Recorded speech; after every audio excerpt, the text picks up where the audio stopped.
In the spring of 1847, somewhere along the fertile plains of South Carolina's tobacco country, a white planter named Edmund Hargrove, worth over $100,000, vanished without a trace from his own estate.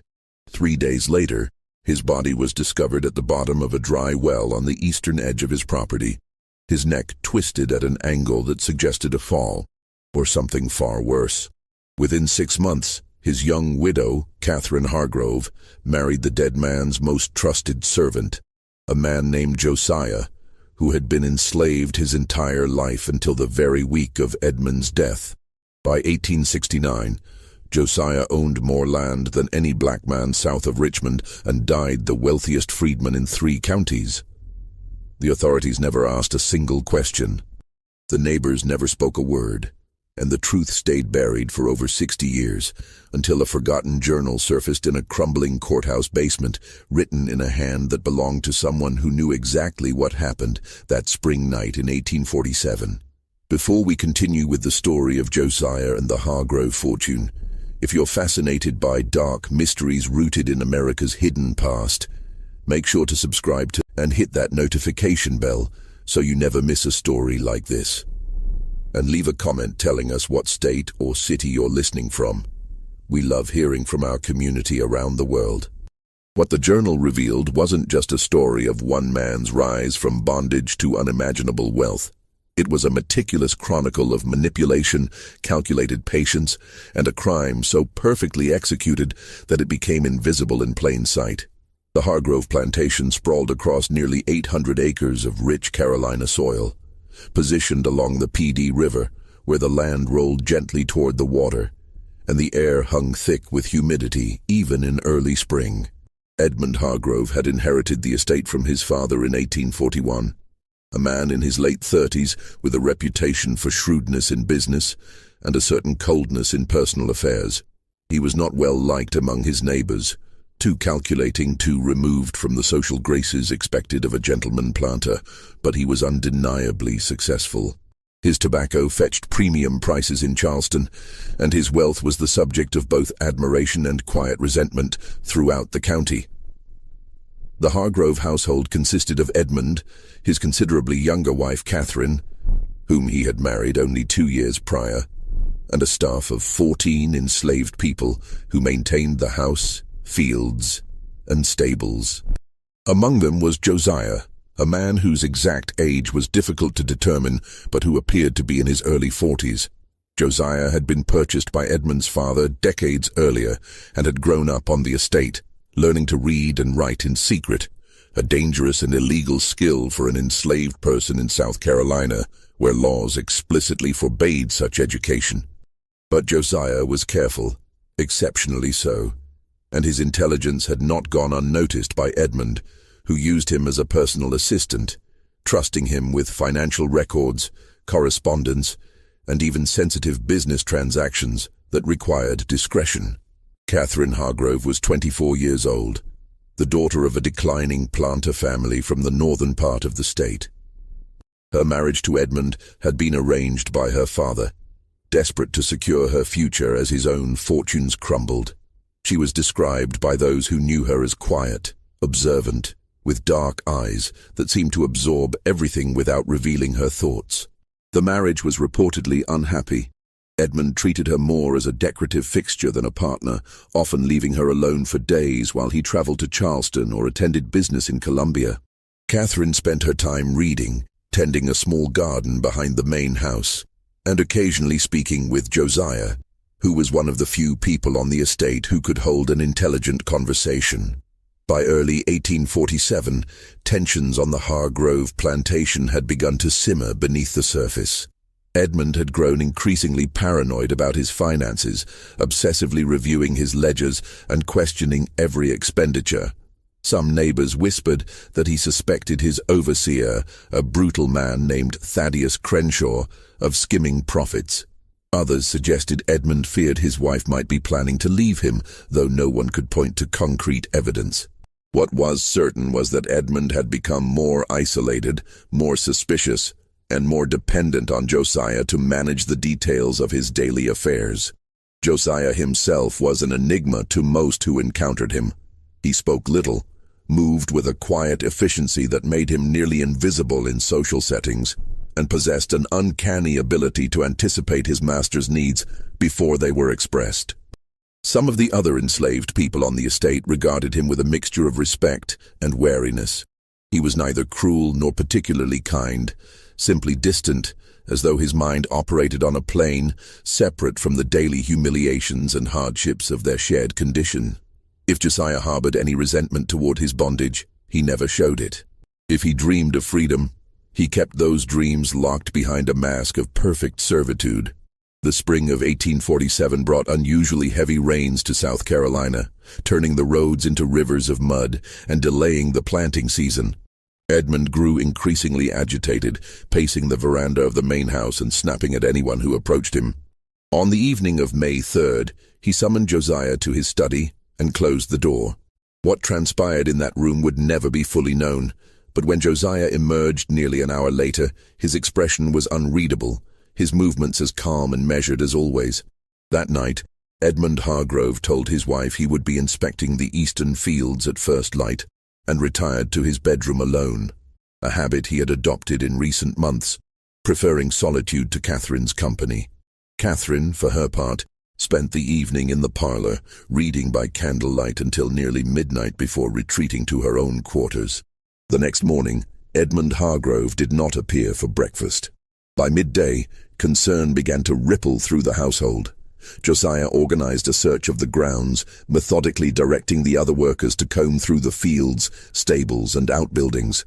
It was late afternoon when one of the field hands discovered Edmund's body at the bottom of an old stone well that had been abandoned years earlier after a newer one was dug closer to the main house.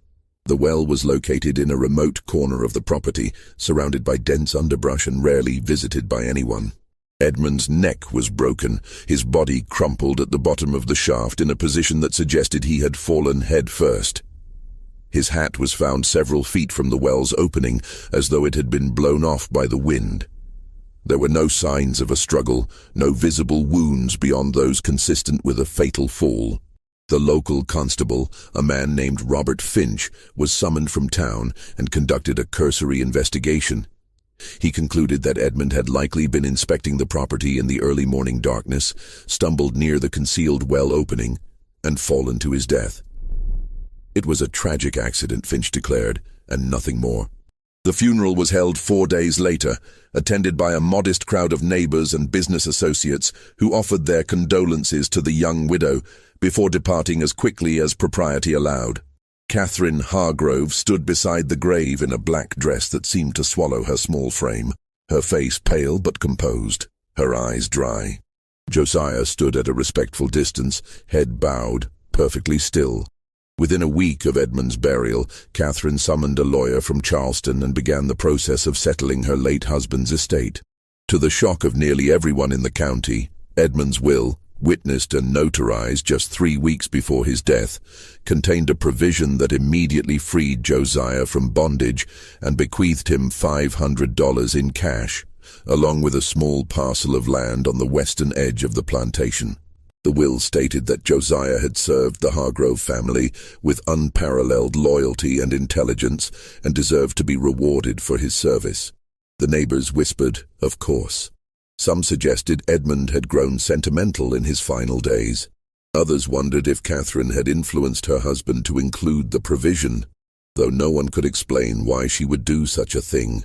A few more suspicious minds questioned the timing. Why had Edmund drafted this particular version of his will so close to his death? But these questions were asked quietly, over dinner tables and in parlors, never directly to Catherine or Josiah.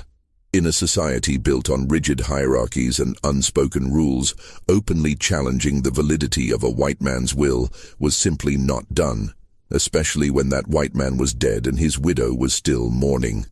Josiah accepted his freedom and his inheritance with the same quiet composure he had displayed throughout his years of servitude. He moved into a modest cabin on his new land and, for the first several months, lived a solitary existence, tending a small crop and rarely venturing into town. Catherine, meanwhile, remained at the main house, managing the plantation with surprising competence for someone who had previously shown little interest in its operations. Then, in November of 1847, exactly 6 months after Edmund's death, Catherine and Josiah were married in a private ceremony conducted by a traveling minister in the parlor of the Hargrove house. There were no guests, no celebration, no announcement in the local papers. The marriage simply happened, and by the time the neighbors learned of it, the deed was done. The scandal was immediate and explosive. A white woman marrying a formerly enslaved black man was not merely socially unacceptable in South Carolina in 1847, it was illegal under state law, punishable by fines, imprisonment, and social annihilation. And yet, Catherine Hargrove defied every expectation, every rule, every threat of consequence. When confronted by a delegation of outraged neighbors, she calmly explained that she and Josiah had discovered a loophole in the law. The marriage had been performed by a minister from Massachusetts, where such unions were legal, and the ceremony had technically taken place on property that Catherine owned outright, which she argued constituted a kind of private jurisdiction beyond the reach of local statutes. It was a legal argument so audacious, so carefully constructed, that it left the authorities momentarily paralyzed. While state officials debated whether to prosecute, Catherine and Josiah simply carried on, living together openly, managing the plantation as partners, and gradually expanding their holdings by purchasing adjacent land from struggling neighbors. By the time the legal system finally moved to challenge the marriage, nearly 2 years had passed, and the couple had already transferred much of their wealth into complicated trusts and partnerships that made it difficult to seize their assets without triggering a lengthy court battle. The authorities, realizing they were dealing with adversaries far more sophisticated than they had anticipated, quietly dropped the matter. But the true darkness of the Hargrove story did not lie in the scandal of the marriage. It lay in what had happened on the night of May 3, 1847, in the hours before Edmund Hargrove's body was discovered at the bottom of that abandoned well.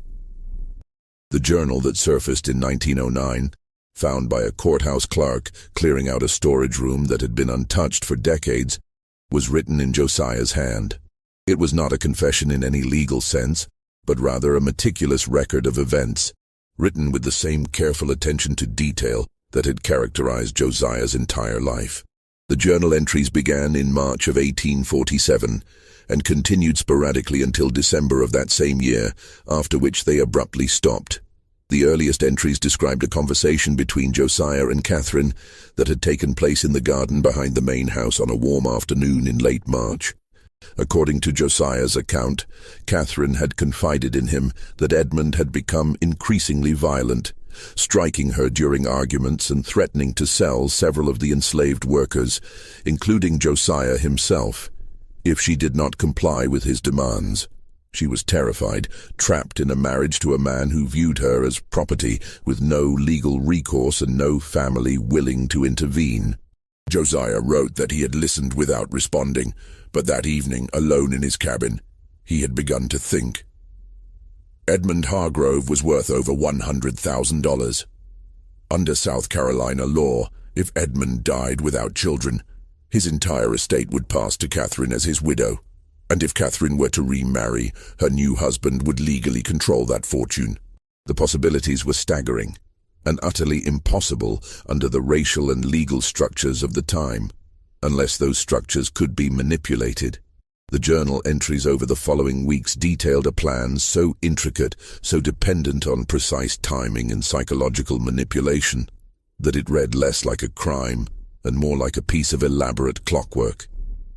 Josiah noted Edmund's growing paranoia about his finances and began subtly feeding that paranoia, mentioning in passing that he had seen the overseer, Thaddeus Crenshaw, meeting with a merchant from Charleston under suspicious circumstances. He planted ledgers with minor discrepancies, just enough to make Edmund question whether he was being cheated. He suggested, always respectfully, that Edmund might want to inspect the more remote sections of the property personally, without Crenshaw's knowledge, to ensure everything was in order. On April 20th, Josiah wrote that Edmund had asked him to draft a new will, one that would cut Crenshaw out of any potential inheritance and include a provision freeing Josiah as a reward for his loyalty. Josiah had carefully guided Edmund's thinking, suggesting language that would protect Catherine while also ensuring Josiah's own freedom and a modest inheritance. Edmund, increasingly isolated and suspicious of everyone except Josiah, had agreed to every suggestion. The entries from early May were sparse but chilling in their precision. On May 2nd, Josiah noted that he had spent the afternoon clearing brush near the old abandoned well, ostensibly as part of general property maintenance. He had removed the rotted wooden cover that had once protected the well opening and left the area in a state that appeared natural, overgrown, but with a narrow path that someone walking in dim light might follow without realizing the danger ahead. On the evening of May 3rd, after his private meeting with Edmund in the study, Josiah wrote a single sentence. "He will inspect the eastern fields at dawn, as I suggested he should." The journal contained no explicit confession of murder. There was no description of violence, no admission of pushing Edmund into the well. What it contained instead was something far more damning. Evidence of premeditation, of psychological manipulation so skillful that Edmund Hargrove had walked to his own death believing it was his own idea to inspect that remote corner of his property in the darkness before sunrise. The entry dated May 4th, written after Edmund's body had been discovered, was brief. "The constable suspects nothing. Catherine performed her role without error. The will has been validated. We are free. If this story is making you question everything you thought you knew about history, hit that like button and share this video with someone who appreciates dark, complex mysteries. And stick with us, because what happened next proved that Josiah's plan was only the beginning of a much larger transformation. In the immediate aftermath of Edmund's death and Josiah's subsequent freedom, the Hargrove plantation entered a period of strange, suspended normalcy. Catherine assumed control of the estate's operations with a competence that surprised many but raised suspicions among those inclined to see conspiracy in every shadow. She proved to be a capable manager, maintaining the plantation's productivity and even negotiating better prices for the tobacco crop than Edmund had achieved in his final years. Josiah, now a free man, began building a reputation as a skilled agricultural consultant, advising other freedmen and even some white farmers on crop rotation and land management techniques. The marriage in November sent shock waves through the community that never fully dissipated. While the legal challenges eventually faded, the social isolation of Catherine and Josiah was absolute and permanent.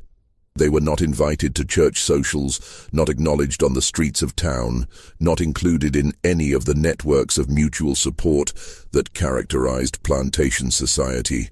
They existed in a kind of parallel world, visible but untouchable, prosperous but completely ostracized. What made their situation even more remarkable was that they appeared entirely unbothered by this isolation. While other social outcasts might have withered under such sustained rejection, Catherine and Josiah seemed to thrive. They expanded their landholdings steadily throughout the 1850s, purchasing properties from families devastated by failed crops or crushing debts. They diversified their investments, moving money into railroad bonds, textile mills, and urban real estate in Charleston. By 1860, on the eve of the Civil War, they controlled over 2,000 acres and had an estimated net worth exceeding $200,000, making Josiah one of the wealthiest black men in the entire South. The war years were catastrophic for most Southern planters, but Catherine and Josiah navigated the chaos with the same calculated precision that had characterized their rise. They quietly sold their tobacco holdings before Sherman's march, converted their assets into gold and northern securities, and spent the war years in relative safety, emerging in 1865 with their fortune not only intact, but substantially increased. While their neighbors struggled to rebuild from devastation, Catherine and Josiah purchased more land, acquiring entire estates for fractions of their pre-war value. Reconstruction brought new opportunities and new dangers. The political upheaval, the sudden enfranchisement of freedmen, the violent resistance of white supremacist groups, all of it created an environment where someone like Josiah, a wealthy black man married to a white woman, should have been a primary target for violence. And yet, year after year, Josiah and Catherine remained untouched.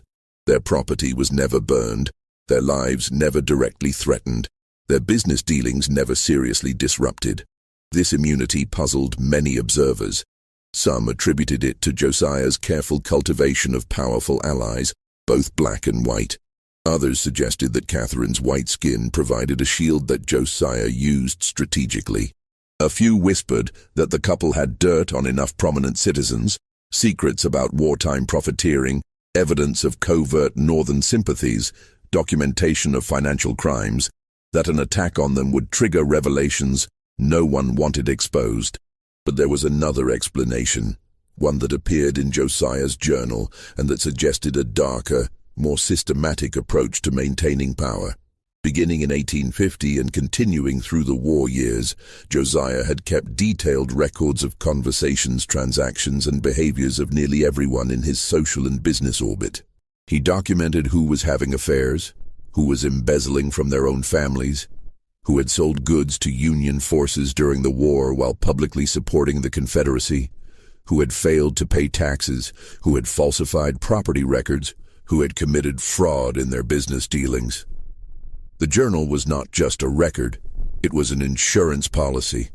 Josiah had created a network of vulnerability, a web of documented secrets that made him simultaneously too dangerous to attack and too useful to completely exclude.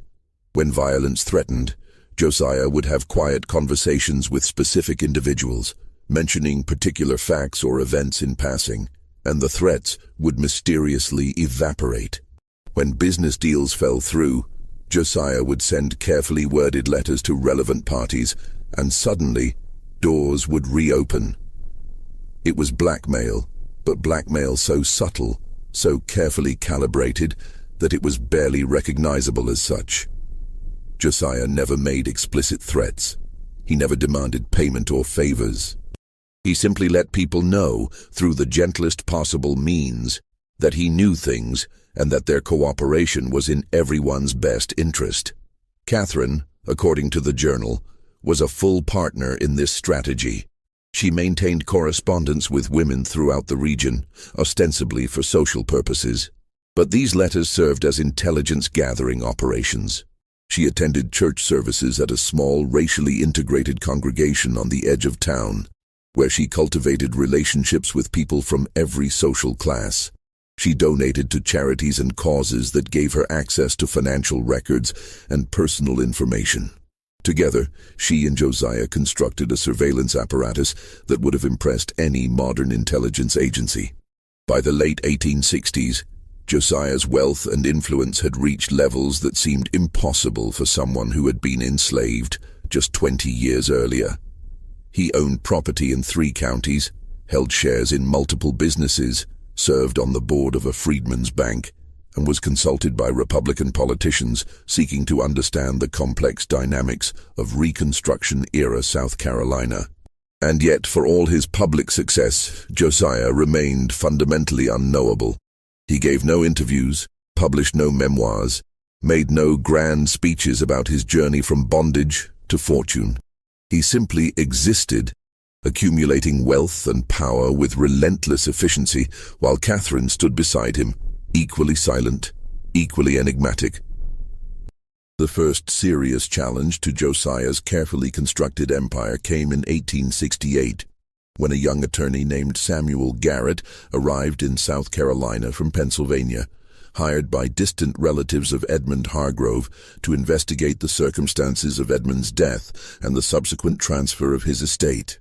Garrett was in his late 20s, idealistic and ambitious, believing he had uncovered evidence of a massive fraud that would make his reputation as a lawyer.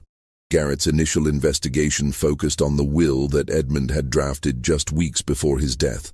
He obtained copies of earlier versions of Edmund's will from the Charleston law firm that had handled the Hargrove family's legal affairs for decades and discovered significant discrepancies.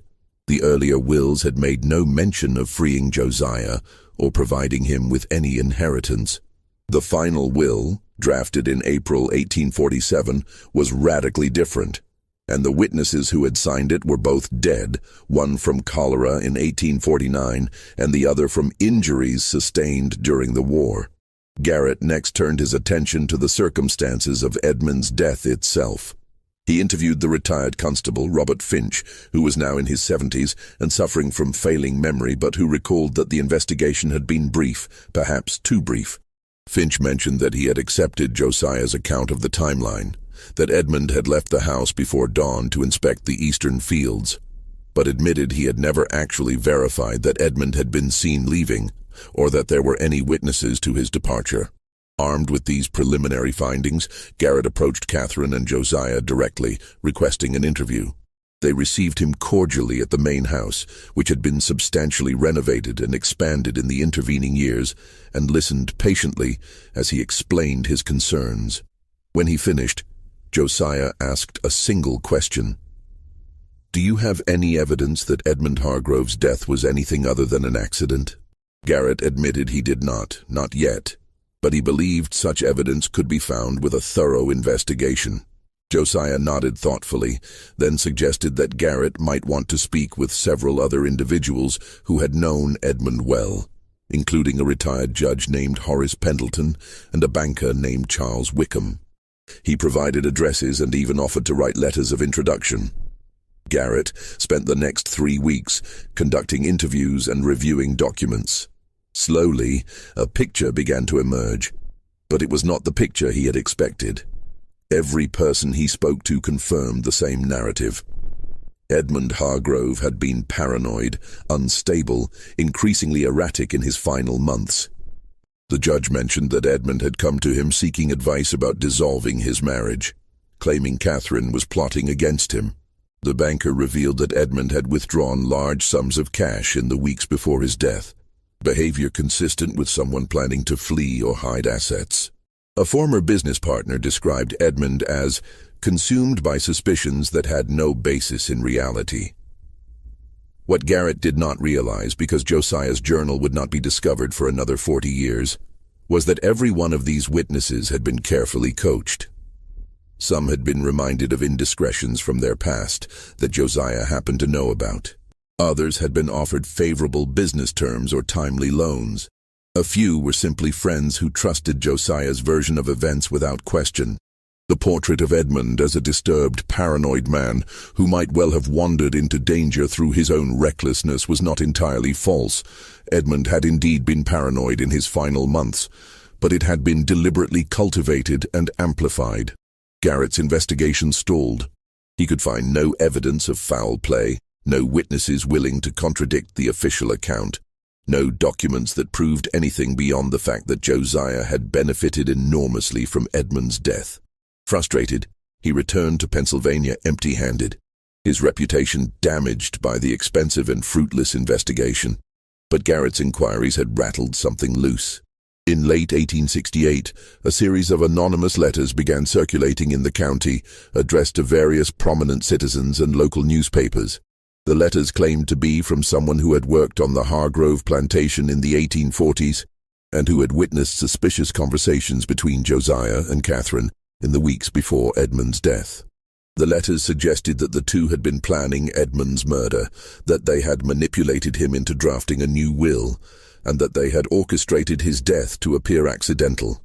The letters created a sensation. Public meetings were held, demands for a new investigation were voiced, and pressure mounted on local authorities to take action. But there was a problem. The letters contained no specific, verifiable information. They offered no names of other witnesses, no details that could be independently confirmed, no physical evidence that could be examined. They were accusations without substance, sensational, but ultimately hollow. Catherine and Josiah responded to the controversy by doing something unexpected.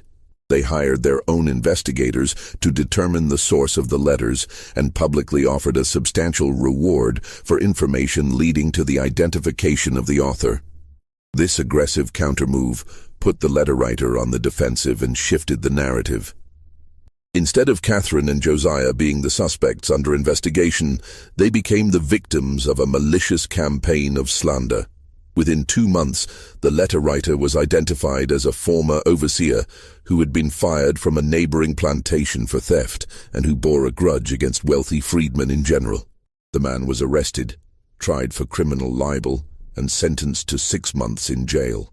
The scandal evaporated as quickly as it had emerged, and Catherine and Josiah's reputation, such as it was, survived intact. What the public did not know was that the overseer had been carefully selected as a scapegoat. Josiah's journal entries from this period reveal that the letters had actually been written by Josiah himself, part of a preemptive strategy to neutralize any lingering suspicions by allowing them to be aired and then systematically debunked. The overseer had been framed, his poverty and desperation exploited to provide a convenient villain. It was a ruthless calculation, executed with the same cold precision that had characterized every other aspect of Josiah's rise. The 1870s brought both triumph and shadow to the Hargrove estate. Josiah's wealth continued to grow, and he became an influential figure in Republican politics during Reconstruction, though he never held office himself. He funded schools for freedmen, contributed to churches, and presented himself publicly as a self-made man who had risen through intelligence and hard work, a living embodiment of what emancipation could achieve. But privately, the relationship between Catherine and Josiah had begun to fray. The journal entries from this period, fewer and more cryptic than earlier ones, hint at growing tensions. Catherine had become increasingly interested in spiritualism and reform movements, attending seances and corresponding with abolitionists and women's rights advocates in the North. Josiah viewed these activities as dangerous distractions, potential threats to the carefully constructed facade they had maintained for over 2 decades. In 1873, Catherine suffered a miscarriage, their first and only pregnancy. She was 48 years old, and the loss devastated her in ways that Josiah seemed unable or unwilling to comprehend. She withdrew into herself, spending long hours alone in the garden or locked in her room, writing letters that she never sent. The few journal entries from this period describe Catherine as increasingly unreliable and prone to emotional outbursts that threaten our position. Then, in January of 1874, a stranger arrived at the Hargrove estate. A man in his early 30s who introduced himself as Daniel Stokes, a journalist from Boston, writing a book about successful freedmen in the post-war South. He requested an interview with Josiah, and after some initial hesitation, Josiah agreed. The interview took place in Josiah's study, with Catherine present, and lasted several hours. Stokes asked probing questions about Josiah's early life, his relationship with Edmund Hargrove, the circumstances of his emancipation, and the growth of his fortune. Josiah answered carefully, providing the public version of events: hard work, good fortune, wise investments, Catherine's support. But Stokes pressed on certain points, particularly the timeline around Edmund's death and the unusual provisions of the will. At one point, Stokes mentioned that he had spoken with Samuel Garrett, the Pennsylvania attorney who had investigated the case years earlier, and that Garrett still harbored doubts about the official narrative. The interview ended cordially, with Josiah offering to provide additional documentation if needed. But after Stokes departed, Josiah immediately dispatched a trusted associate to Boston to learn everything possible about this journalist. What the associate discovered was troubling. Daniel Stokes was not writing a book about successful freedmen. He was investigating unsolved crimes from the antebellum period, specifically cases where enslaved people might have murdered their masters and escaped detection. Josiah's journal entry from this period is one of the longest and most revealing in the entire collection. He wrote that Stokes represented the greatest threat they had faced since Garrett's investigation, because Stokes was motivated not by money or family loyalty, but by ideology, a belief that the truth, whatever it might be, needed to be exposed. Such people, Josiah noted, were far more dangerous than those seeking profit, because they could not be bought, threatened, or manipulated in conventional ways. The entry continued with a detailed analysis of potential responses. Josiah considered various strategies: discrediting Stokes, threatening legal action, using political connections to have him expelled from the state. But each approach carried risks. What Josiah needed was a way to make the investigation collapse from within, to give Stokes a reason to abandon his pursuit that had nothing to do with external pressure. The solution Josiah devised was characteristically indirect. Through his network of contacts, he learned that Stokes was deeply in debt, having borrowed money to fund his investigations and his travel. Josiah arranged for one of his business partners, a wealthy merchant with no obvious connection to the Hargrove family, to offer Stokes a lucrative position as a private researcher, investigating corporate fraud cases for northern industrialists. The salary was generous, the work was respectable, and the offer came with one implicit condition: Stokes would need to abandon his current projects to take the position immediately. Stokes accepted. He returned to Boston in March of 1874 and never published anything about Josiah or the Hargrove estate. The threat simply evaporated, neutralized not through confrontation, but through the strategic application of financial incentive. But Catherine had been deeply shaken by Stokes's visit. According to Josiah's journal, she began asking questions about what would happen if the truth ever emerged, whether they would be prosecuted, whether their fortune would be seized. Josiah tried to reassure her that the truth would never emerge, that too much time had passed, that too many witnesses were dead, that the evidence was too circumstantial. But Catherine was not comforted. She had begun to have nightmares, Josiah wrote, waking in the night screaming about falling into darkness, about Edmund's ghost returning to drag them down into the earth. The tension between them reached a breaking point in the summer of 1875. Catherine announced that she wanted to leave South Carolina, to move north where they might live more freely, where the weight of the past would not press so heavily on every moment of their lives. Josiah refused. Everything he had built was here, he argued: the land, the businesses, the network of relationships and obligations that protected them. To leave would be to abandon their security, to make themselves vulnerable in new ways they could not predict or control. They argued bitterly and for several weeks barely spoke to each other.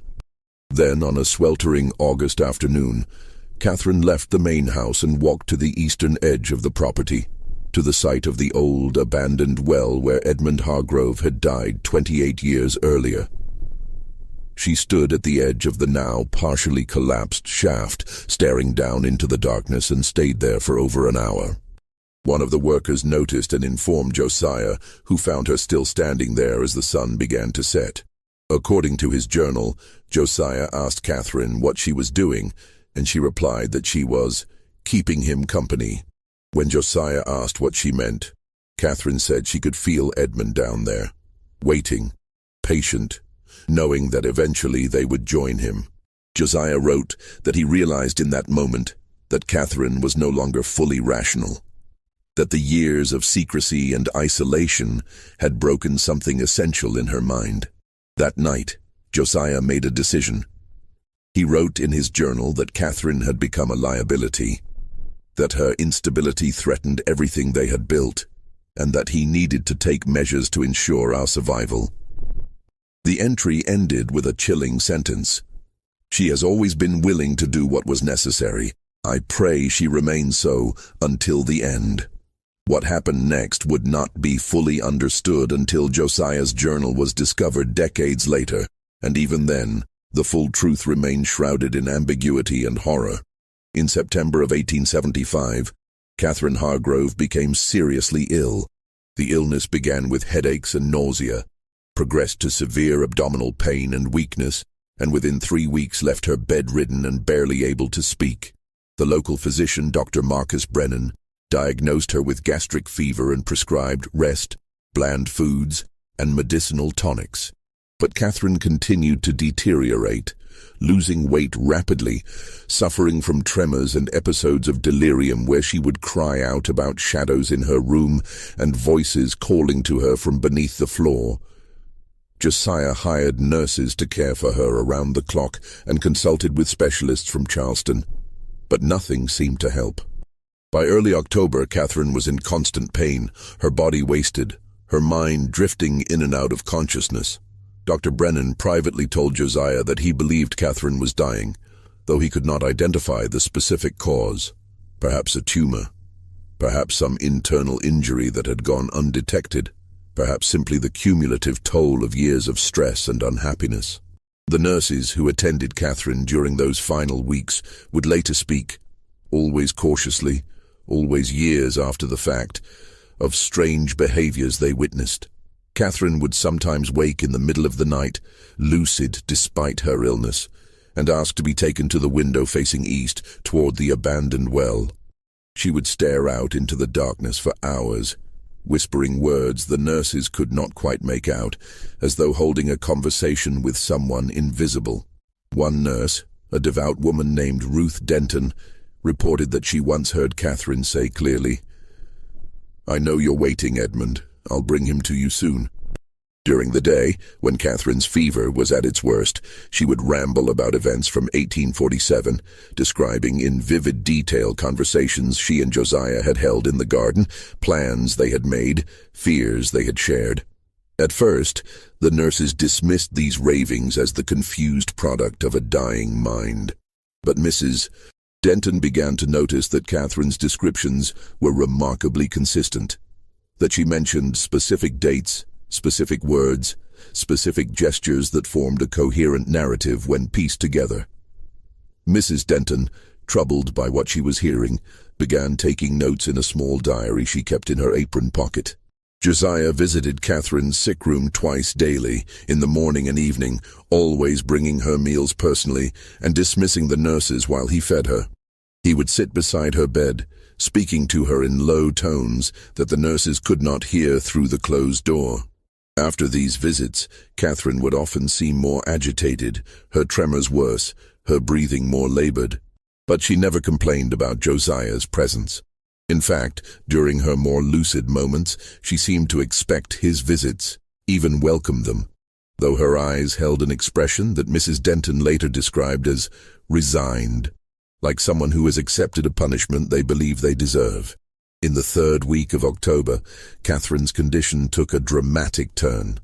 She developed a high fever that Dr. Brennan could not break, and her skin took on a strange grayish pallor that the physician had never seen before. Her extremities became cold, despite the warmth of the room, and she complained, when she could speak at all, of intense burning sensations in her stomach and throat. Dr. Brennan began to suspect something beyond natural illness, but he could not identify what. The symptoms did not match any disease he knew, and the pattern of deterioration was unlike anything in his medical experience. On the morning of October 18th, Catherine summoned what remained of her strength and asked Mrs. Denton to bring Josiah to her immediately. When Josiah arrived, Catherine dismissed the nurse, insisting on privacy for what she said would be her final conversation with her husband. Mrs. Denton reluctantly withdrew, but remained close enough to the door that she could hear raised voices. Catherine's weak but determined, Josiah's low and urgent. The conversation lasted nearly an hour, and when Josiah finally emerged, Mrs. Denton later recalled, his face was like a man who had seen his own grave opened before him. Catherine died the following afternoon, October 19th, 1875, at precisely 3 o'clock. Mrs. Denton was alone with her at the end, as Josiah had stepped out of the room just minutes before. Catherine's final words, according to the nurse's diary, were, "Tell Josiah that Edmund is satisfied now. Tell him we'll all be together soon, beneath the ground where we belong." Then she closed her eyes, exhaled slowly, and was gone. The official cause of death was listed as gastric fever complicated by nervous exhaustion. She was buried beside Edmund Hargrove in the small family cemetery on the estate, under a simple marble headstone that bore her name and dates of birth and death, with no epitaph. The funeral was attended by very few people. Most of the old families who had known the Hargroves were dead or had moved away, and the new generation of freedmen and carpetbaggers who populated the region had little connection to Catherine's story. Josiah stood beside the grave as the minister spoke, his face expressionless, his hands folded in front of him. If he felt grief or guilt or relief, no one could tell. But Josiah's journal tells a different story, one that would not come to light for 34 years. The entries from August through October of 1875 describe a methodical process of poisoning. Josiah had researched various substances available to him through his business connections. Compounds used in agricultural applications, in mining operations, in industrial processes. He had settled on a combination of arsenic trioxide and lead acetate, substances that would produce symptoms consistent with gastric fever while being virtually undetectable with the medical knowledge and testing methods available in 1875. He had administered the poison gradually, mixing it into Catherine's food and drink in doses carefully calculated to produce a slow, irreversible decline that would appear natural. The journal entries are clinical in their detail, describing dosages, symptoms, adjustments to the treatment when Catherine's body proved more resilient than expected. He noted her weight loss, the progression of her tremors, the timing of her episodes of delirium. He recorded which foods she could still tolerate and which made her violently ill, adjusting his delivery method accordingly. He documented the reactions of Dr. Brennan and the nurses, satisfied that none of them suspected anything beyond natural disease. There is no emotion in these passages for the first several weeks, no expression of regret or justification beyond a single sentence written on September 2nd. She has become a threat to everything we built. This is necessary. I have protected us before, and I will protect us again, no matter the cost. But as Catherine's condition worsened and her death became imminent, Josiah's journal entries began to change. He started describing dreams, vivid, disturbing dreams where he would find himself standing at the edge of the old well, looking down into darkness that seemed to pulse and breathe like a living thing. In these dreams, Edmund's voice would call to him from below, not angry or vengeful, but calm, patient, even welcoming. "There's room for all of us down here, Josiah. You knew it would end this way." On October 10th, Josiah wrote about waking in the middle of the night to find muddy footprints leading from his bedroom door to his bed, footprints that matched the boots Edmund had been wearing the night he died, boots that had been buried with Edmund's body 28 years earlier. Josiah followed the trail of prints back through the house, down the stairs and out the front door, where they continued across the lawn toward the old well site before vanishing into the grass. He convinced himself it had been a dream, a product of stress and lack of sleep, but the next morning found actual mud still clinging to his bedroom floor. On October 15th, just 4 days before Catherine's death, Josiah recorded an incident that clearly terrified him. He had been working in his study late at night when he heard Catherine's voice calling to him from somewhere in the house. But Catherine was in her sick room on the second floor, too weak to leave her bed. He listened carefully and realized the voice was coming from beneath him, from the cellar. Against every instinct, he took a lamp and descended the narrow stairs into the basement, a space he rarely entered where old furniture and forgotten belongings were stored. The voice led him to the far corner of the cellar, to a spot where the foundation stones met the earth floor.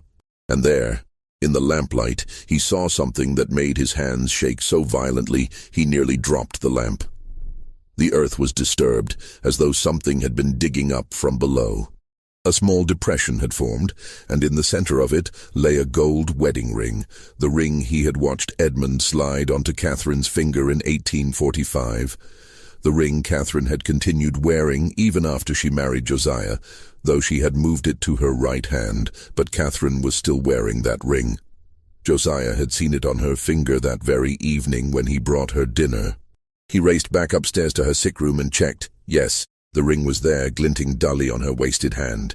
He returned to the cellar, lamp held high, and the ring in the disturbed earth was still there too. 2 identical rings, impossible and undeniable. He pocketed the cellar ring and filled in the depression with his bare hands, packing the earth down firmly, his breath coming in short gasps. The journal entry describing this incident ends with a passage that reveals Josiah's mental state more clearly than anything else he had written. I no longer know if I am the hunter or the hunted. I began this game 28 years ago, believing I could control every variable, anticipate every consequence. But there are debts that compound in darkness, and I fear I have been calculating in the wrong currency all along. Catherine will die in 4 days. I know this because I have planned it, measured it, ensured it. But I'm beginning to understand that her death will not end this. Nothing will end this. Edmund has been patient, more patient than I ever imagined possible.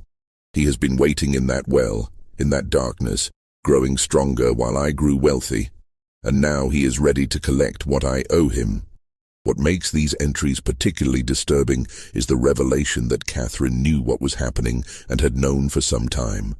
On October 18th, the day before her death, she had summoned Josiah for that final private conversation, the one Mrs. Denton had overheard through the door. Josiah's journal entry from that night provides the content of what Catherine had said to him during that hour-long confrontation. Catherine had told him that she had realized he was poisoning her in mid-September, when she recognized the taste of the compounds in her food. She had helped her father manage his struggling plantation as a young woman and knew the bitter tang of arsenic from its use in tobacco pest control. But instead of accusing him or seeking help, she had continued eating and drinking what he brought her, accepting the poison without resistance. She told Josiah that she had been ready to die since that afternoon in August, when she had stood at the edge of the old well and felt Edmund's presence calling to her from below. I have lived with what we did every day for 28 years, Catherine had said, according to Josiah's account. I wake with it. I sleep with it. I see Edmund's face in every shadow and hear his voice in every silence. You think you have been protecting us, protecting our fortune, our position, but there is nothing to protect, Josiah. We are already dead. We died the moment Edmund fell into that darkness. Everything since then has been a ghost's dream, a phantom existence built on rot and blood. You are killing me because you fear I will expose us, but you don't understand. I welcomed exposure. I prayed for it.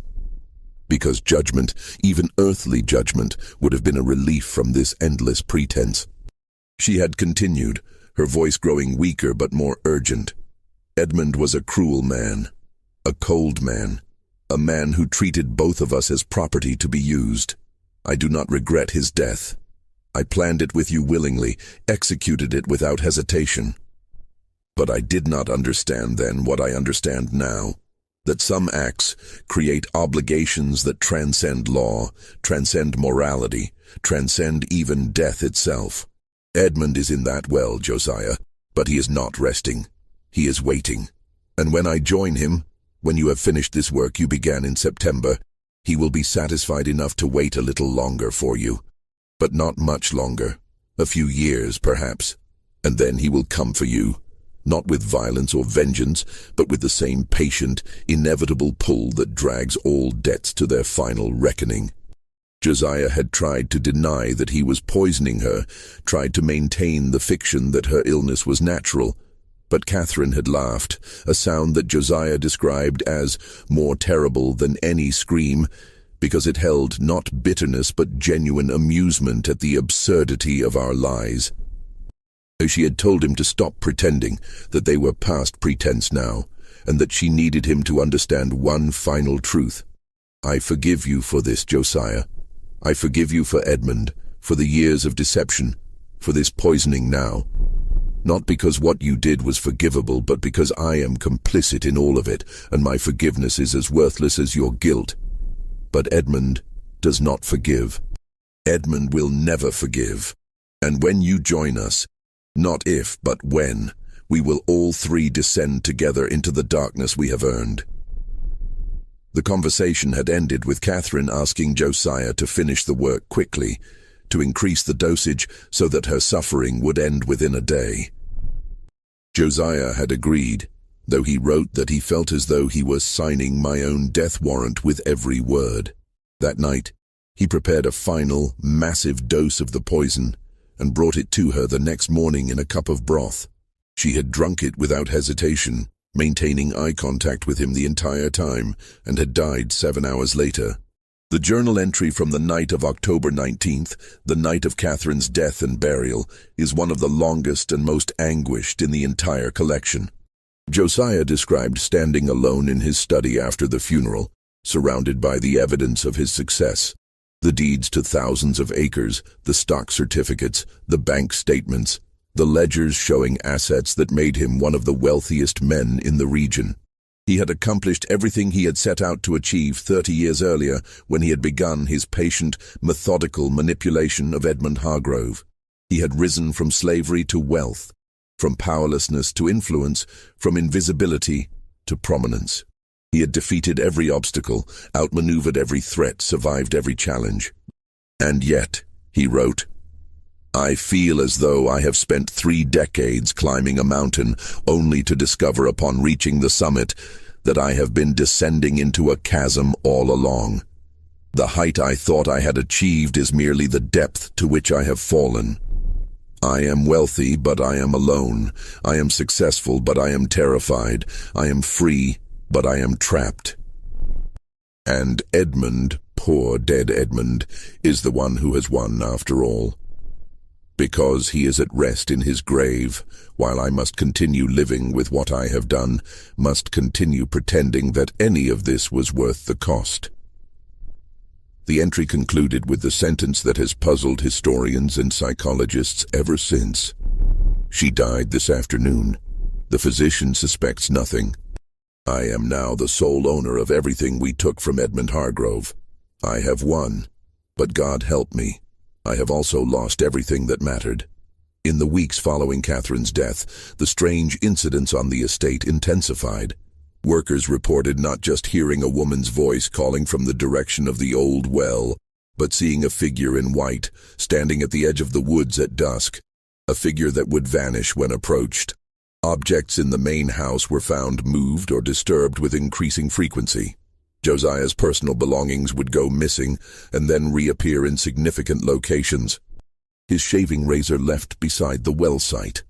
His reading glasses placed on Catherine's grave. His pocket watch found in the cellar precisely where the duplicate wedding ring had been. Josiah's sleep became profoundly disturbed.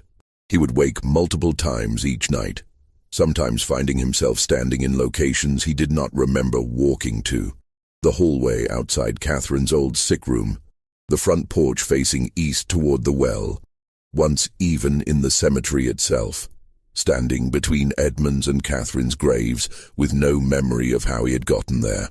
He began sleeping with his door locked and furniture barricaded against it, but still he would wake to find himself elsewhere, as though some force were moving him against his will or without his conscious awareness.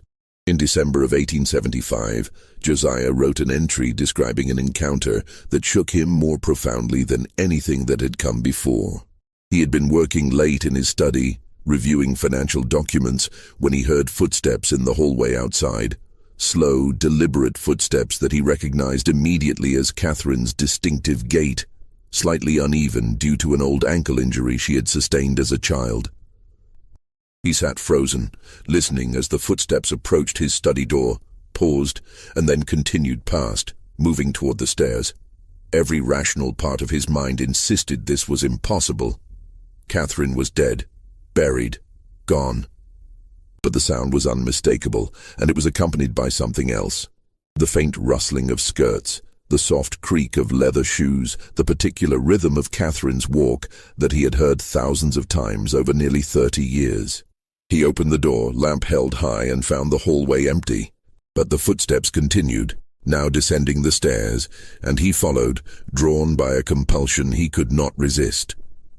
The footsteps led him through the silent house, out the front door, across the dew-soaked lawn, and toward the eastern edge of the property, toward the site of the old well, where Edmund had died 28 years earlier. Josiah followed, his lamp casting wild shadows, his breath visible in the cold December air. The footsteps remained always just ahead of him, close enough to hear clearly but impossible to catch, leading him inexorably toward the collapsed shaft that marked the place where everything had begun. The footsteps stopped at the edge of the well. Josiah halted several feet away, raising his lamp, peering into the darkness. The well had partially collapsed over the years, filled with debris and earth, but the opening was still visible, a darker shadow within the general darkness of the night. And as Josiah stood there, trying to understand what was happening, he heard something that turned his blood to ice. A man's voice, faint but unmistakable, calling his name from deep within the earth. Josiah. It was Edmund's voice. Not angry, not vengeful, but calm, almost conversational, as though Edmund were calling to him from another room rather than from beneath tons of earth and rubble and decades of accumulated decay. Josiah, I know you can hear me. I've been waiting for you to come. Catherine is here now, and we're both waiting. It's time, Josiah. It's been time for years, but I wanted you to understand first, to really understand what you've done, what you've become. Do you understand now? Josiah tried to speak, tried to deny what he was hearing, but his throat had closed and no sound would come. The voice continued, patient and inexorable. You thought you were so clever, planning everything so carefully, manipulating everyone so skillfully. And you were clever, Josiah. Far cleverer than I ever was. You took everything from me, my life, my wife, my fortune, and you made it look like accidents and natural causes and legal inheritance. You built an empire on my bones. But cleverness isn't wisdom, and success isn't victory. You forgot the most important thing. Debts must be paid, and the longer they go unpaid, the more interest they accumulate. The voice paused, and in the silence, Josiah heard another sound, softer, feminine, unmistakably Catherine. Come home, Josiah. Come home to us. You've been running for so long, and you must be so tired. We're all tired. Let's rest together now, in the darkness where we belong. Josiah fled. He ran back to the house, stumbling over the rough ground, his lamp swinging wildly, his heart hammering in his chest. He burst through the front door and bolted it behind him, then raced upstairs to his bedroom and did the same with that door, piling furniture against it, his hands shaking so violently he could barely grip the chairbacks and table legs he dragged into position. He spent the rest of the night huddled in the corner of his room, his loaded pistol in his lap, listening to the silence of the house and praying for dawn. The journal entry describing this incident ends with a question that seems to rise from the deepest part of Josiah's soul. Have I finally crossed a line that cannot be defended by cleverness alone? Have I ventured so far into darkness that I can no longer find my way back to light? Or was I born in that darkness? And have I simply been pretending to be human all these years when I am really something else entirely, something that belongs in the earth with Edmund and Catherine, something that has no right to walk in daylight or live among decent people? The remaining entries in the journal become increasingly fragmented and disturbing. Josiah describes more encounters with impossible phenomena, shadows that moved independently of their sources, doors that opened themselves despite being locked and barricaded, the persistent smell of decay that would suddenly fill a room and then vanish just as quickly. He writes about seeing faces in mirrors that were not his own, about finding Catherine's handwriting in books he knew she had never touched, about waking to find mud and grave dirt tracked through his bedroom despite the windows and doors being secured. But what disturbs Josiah most profoundly is not these external manifestations, but something internal, a growing conviction that he is no longer entirely himself, that something is slowly hollowing him out from within, making room for other presences. He describes moments when he will be speaking to a visitor or conducting business and suddenly realize he has no memory of the previous several minutes, as though he had briefly ceased to exist and then returned to find himself mid-conversation. He describes times when he catches his reflection in a window or mirror and sees expressions on his face that he did not choose to make, Emotions he did not consciously feel. On Christmas Eve, 1875, Josiah wrote an entry that suggests he was considering ending his own life. He described standing in his study with his pistol loaded, the barrel cold against his temple, his finger on the trigger. But he could not complete the action. Not because he wanted to live. He was clear that he no longer found any joy or meaning in existence, but because he feared what would come after. "If I die by my own hand," he wrote, "I will descend immediately to where they are waiting, and I will face their judgment with no more delays, no more distance, no more pretense. And I am not ready. God forgive me, but I am not ready. I am a coward at the last, as I have been a coward throughout, hiding my crimes behind cleverness and rationalization. I will live because I am too frightened to die, and I will die eventually because I am too weak to truly live." Just when we thought we'd uncovered the darkest secrets of Josiah's rise to power, the true horror reveals itself in his complete psychological unraveling. If this story has given you chills, share it with someone who appreciates complex historical mysteries. Hit that like button to support deep dives like this, and subscribe so you never miss these disturbing tales from America's hidden past. Because what happened to Josiah in his final years proves that some debts can never be escaped. Josiah lived for another 8 years after Catherine's death, but they were years marked by increasing isolation and evident psychological deterioration that everyone who encountered him could not help but notice. He withdrew almost completely from public life, stopped attending political meetings, and gradually reduced his business activities to the bare minimum necessary to maintain his properties. Neighbors who occasionally saw him described a man who had aged decades in mere years, his once sharp mind apparently clouded by some unnamed burden. His posture stooped as though carrying an invisible weight. He hired and fired a succession of housekeepers and servants, unable to keep anyone in his employ for more than a few months. Those who worked at the estate during this period later spoke, always anonymously, always years after the fact, of a house filled with dread, where strange sounds echoed through the halls at night, and the master would be found wandering the grounds before dawn, seemingly searching for something he could never find. One housekeeper reported hearing Josiah holding conversations in his study late at night, speaking in different voices as though multiple people were present, though when she opened the door, she always found him alone. The few visitors Josiah received during these years all remarked on the dramatic change in his demeanor. Where he had once been reserved but composed, he now seemed perpetually anxious, starting at unexpected sounds, frequently glancing over his shoulder as though being followed.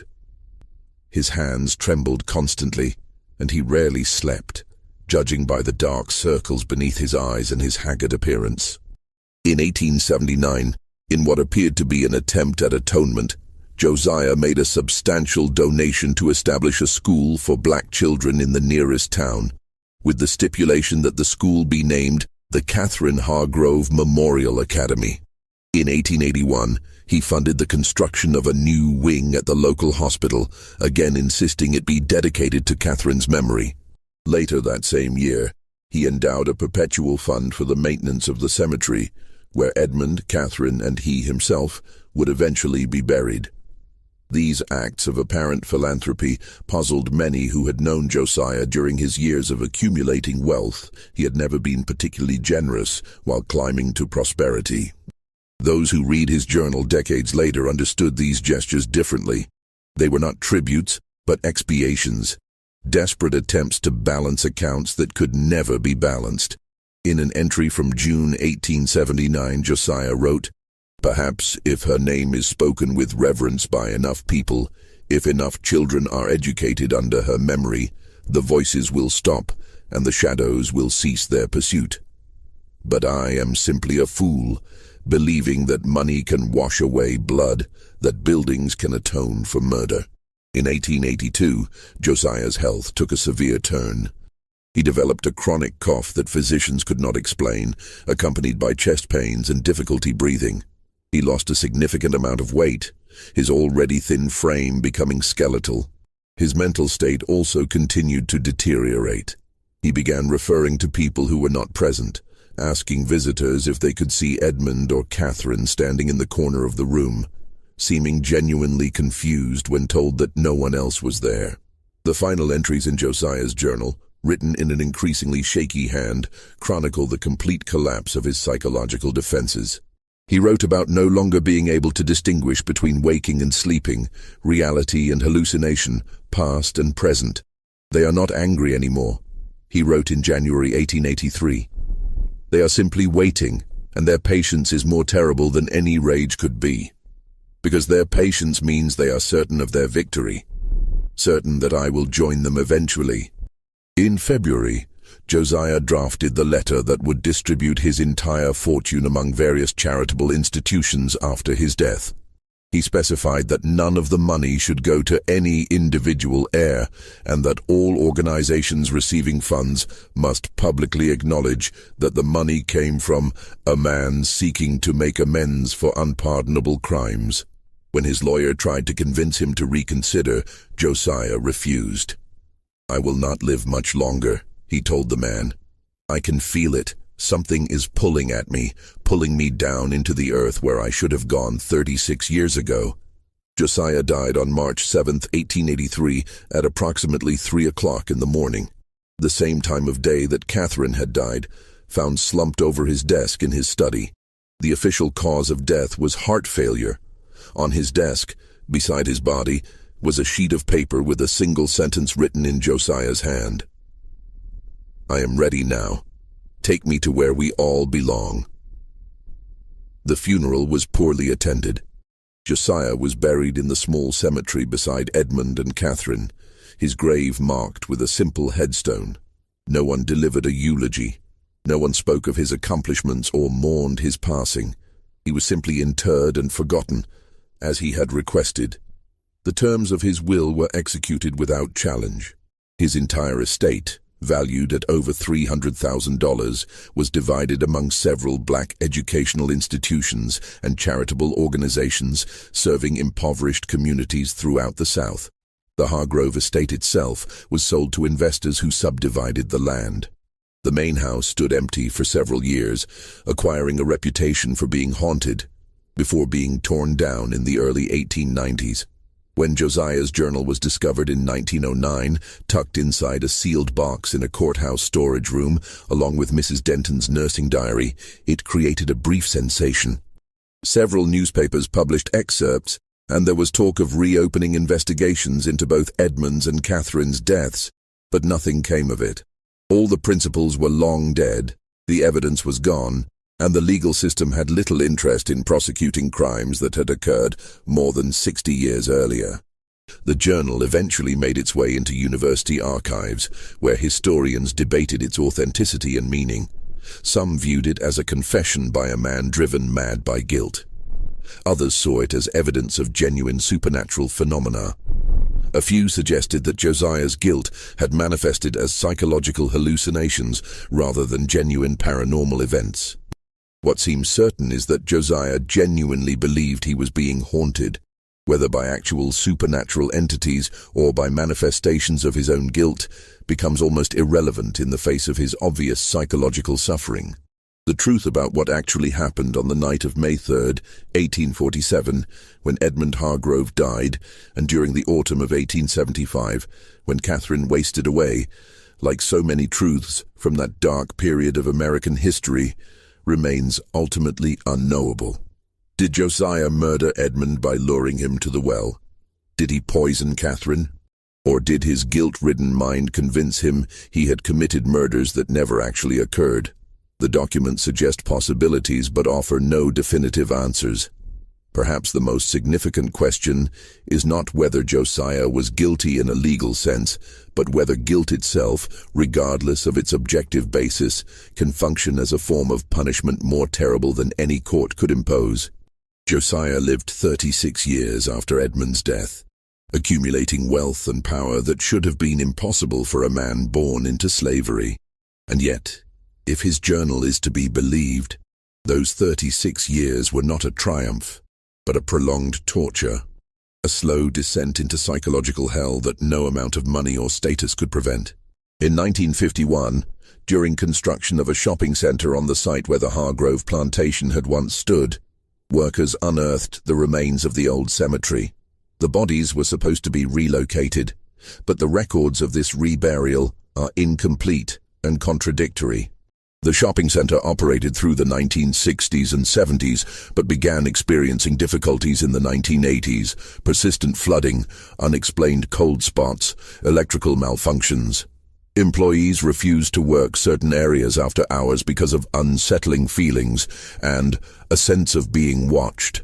The shopping center closed in 1997, was demolished in 2003, and the land remains vacant, too troubled by legal complications to develop. Local residents still sometimes speak, usually quietly, and only to those they trust, about the patch of woods near where the old well used to be, woods that somehow survived all development attempts.